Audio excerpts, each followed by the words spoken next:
संतान के रूप में कौन आता है? पूर्व जन्म के कर्मों से ही हमें इस जन्म में माता, पिता, भाई, बहन, पति, पत्नी, प्रेमिका, मित्र, शत्रु, सगे संबंधी इत्यादि संसार के जितने भी रिश्ते नाते हैं सब मिलते हैं, क्योंकि इन सबको हमें या तो कुछ देना होता है या इनसे कुछ लेना होता है। वैसे ही संतान के रूप में हमारा कोई पूर्व जन्म का संबंधी ही आकर जन्म लेता है, जिसे शास्त्रों में 4 प्रकार का बताया गया है। एक अरणानुबंध पुत्र, पूर्व जन्म का कोई ऐसा जीव जिससे आपने ऋण लिया हो या उसका किसी भी प्रकार से धन नष्ट किया हो, वह आपके घर में संतान बनकर जन्म लेगा। वह अपना धन बीमारी में या व्यर्थ के कार्यों में तब तक नष्ट करेगा जब तक उसका पूरा हिसाब ना हो जाए।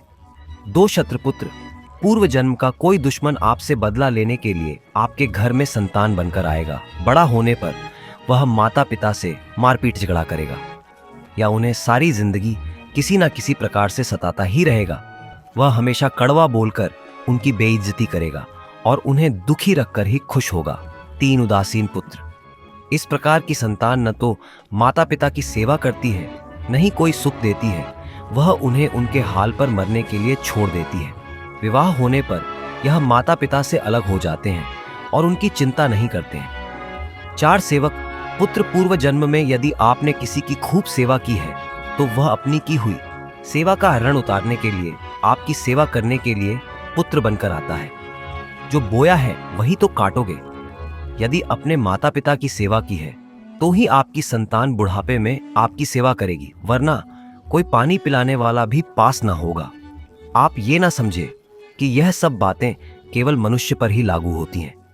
इन 4 प्रकार में कोई भी जीव आ सकता है। यदि आपने किसी गाय की निस्वार्थ भाव से सेवा की है तो वह भी पुत्र या पुत्री बनकर आ सकती है। यदि आपने गाय को स्वार्थवश पालकर उसके दूध देना बंद करने के पश्चात उसे घर से निकाल दिया हो तो वह राणानुबंध पुत्र या पुत्री बनकर जन्म लेगी। यदि आपने किसी निर्दोष जीव को सताया है तो वह आपके जीवन में शत्रु बनकर आएगा।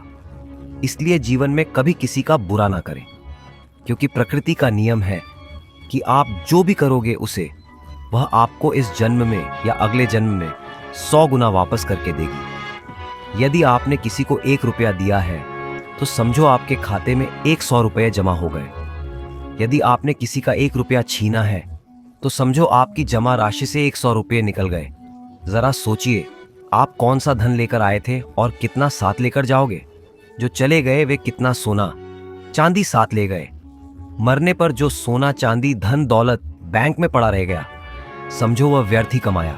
औलाद अगर अच्छी और लायक है तो उसके लिए कुछ भी छोड़कर जाने की जरूरत नहीं है, वह खुद ही कमा लेगी।